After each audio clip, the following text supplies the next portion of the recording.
success in my ability to sway opinions on the other side. But, you know, that's your job. That's our job. That's all of our job.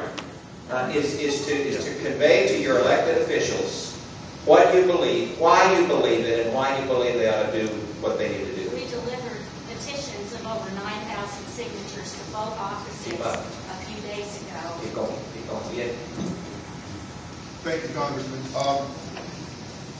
It is, by the way, the sense of those of us who are paying attention that both senators here in Georgia will vote for the Schumer amnesty bill. There's a lot of false security that I'm hearing when people hear House members say that this Senate bill would never go through the House if it comes out of the Senate. And I don't think they fully realize that the 1986 IRCA Act, the 1986 Amnesty Act, was a product of a conference committee. Could you please, sir, give a short 30-second education on what conference committees are and how they can do pretty much whatever they want? DA points out that the Act in '86 was a result of a conference committee, and that you never have control. You never have control of the final product of the conference committee once it is created, and that whatever comes out of the conference committee goes back to the Senate and the House, is voted on individually by each chamber. And if that passes, then it goes to the President's desk.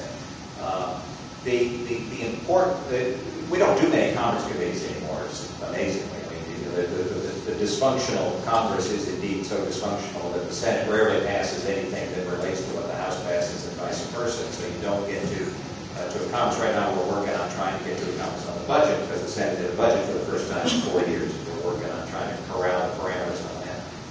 But again, I think it's important that people appreciate what the Speaker said, and the Speaker was intent on this. We are not going to take up the Senate bill.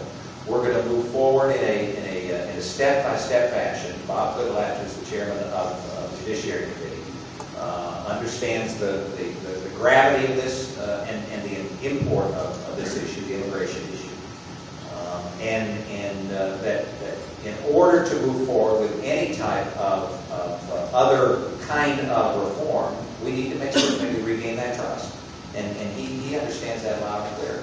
Now, the problem that DA points out is that if the House passes even a small piece of legislation for, say, border security or entry-exit enforcement or H-1B or whatever it is, and the Senate takes it up, strips that out, puts whatever they want in it, and then it goes to conference, then anything can come out of that conference committee. That's the point I think that you will make. It is. And